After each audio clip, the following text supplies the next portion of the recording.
What's up, fam? Extraordinary Life with Elijah. Oh, today's video. Come on, today's video.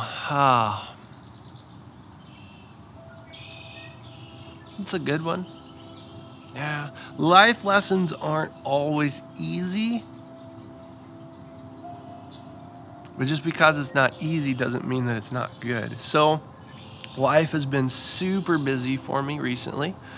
And as a result, I feel the need to control everything in order to keep my energy levels static, feel like I'm sustainable. There's that temptation towards controlling my environments and making sure that everything is in order so that I can stay sustainable and that I don't have lost energy. So last night, my girls, they're growing up, they're becoming beautiful women, but they're in a process of maturing. And in that process, one of them slammed a door, smacked the other's head, and they're screaming and yelling. And I was in the middle of trying to do work. And so rather than responding to my girl's hurt and fathering well, I reacted out of emotion, jumped up, set everybody straight, totally ignored my girl's pain. I didn't nurture their pain. I didn't see if they were okay. I didn't hug them and take care of them. Like, it was just all about me. And why are you making my life so bad and robbing my pain and not just letting me work? Let me be a grumpy, growly daddy bear.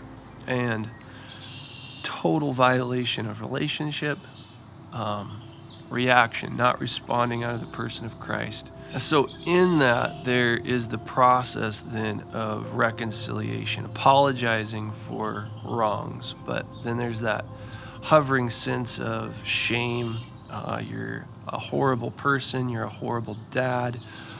Why would you do that? Of course you did that because that's who you are, and all of that garbage that tries to follow us. But in that, a wonderful insight and revelation of our Father's heart from the early part of this week came to serve me so well, in that our Father does not wait for celebratory deeds or situations before he celebrates us in moments of reconciliation. Think about the prodigal son.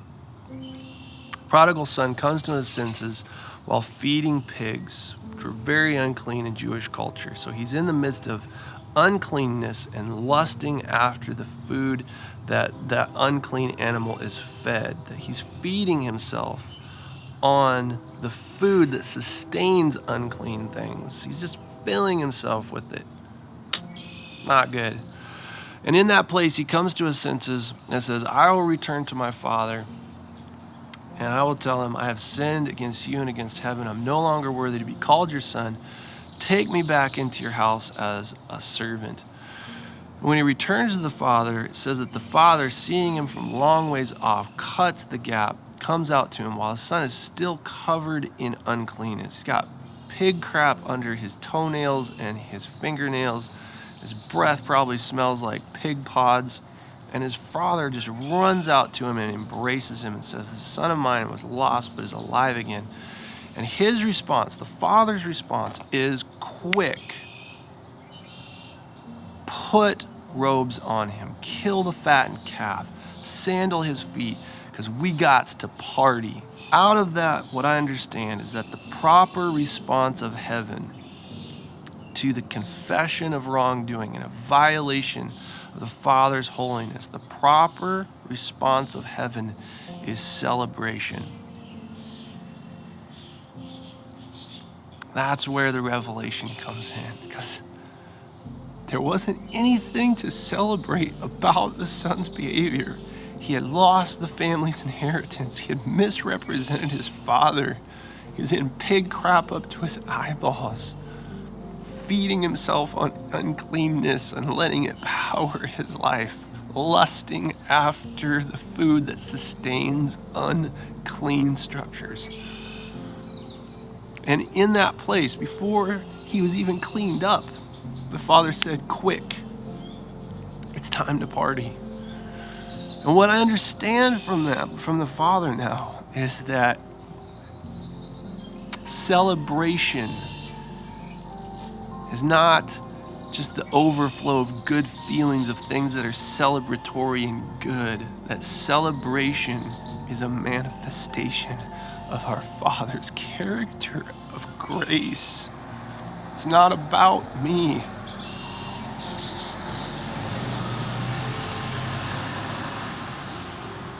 People keep driving by, what's up? It's just a grown man sitting on a loading dock crying by himself. That's very normal, don't worry about it. But celebration is the manifestation of our Father's character of grace. There wasn't anything to celebrate in the son's situation. He totally blew it, irreparably. And the older brother didn't get caught up in the celebration. He stood outside and pointed fingers and condemned. Stayed outside of it all because he said, that is not logical. That is not just. It's not, because grace is illogical. And it's when you exist within grace in a place where you receive it and it makes sense and you rest in it and it brings you peace. When you're in that space, that's when you know that you're in the grip of grace. It is completely illogical. It's unmerited. If I wait until grace makes sense, I won't ever receive it because it is illogical. It's not just. So the word came to nourish me last night that God gave me. In my unique experience, I totally stepped in it. I messed up.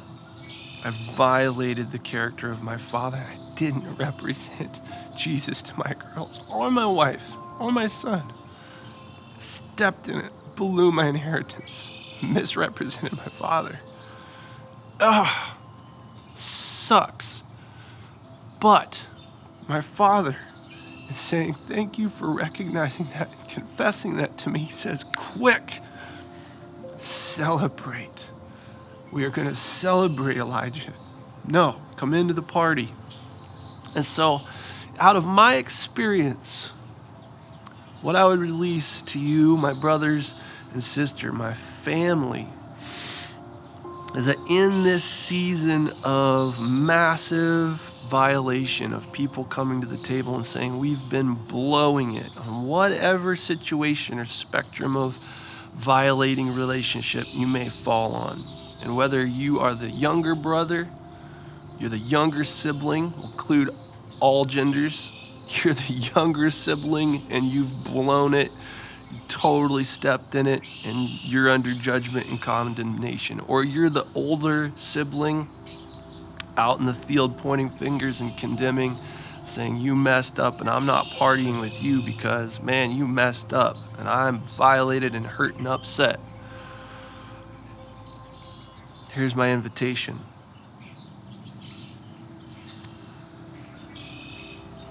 Our Father is in the house celebrating.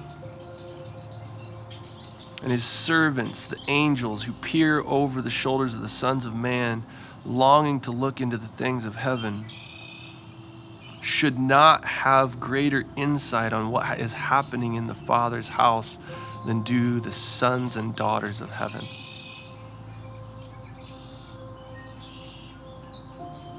Violations aplenty, folks. Nothing celebratory at all. Nothing to celebrate. By way of feel good, like, yeah, that's awesome. Let's get on that and lift it high. Take a look at it. No, it's just disgusting.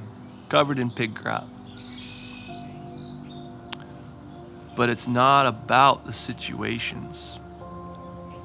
Celebration is the manifestation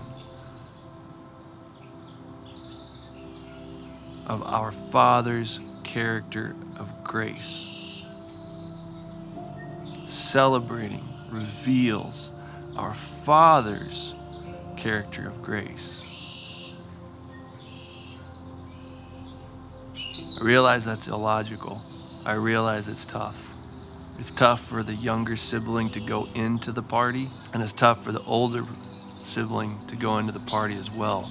But here's the value. Do we want to be with our Father, or do we want to be right?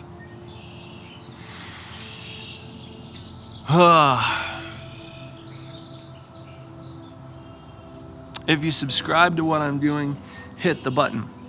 Hit it and then get it.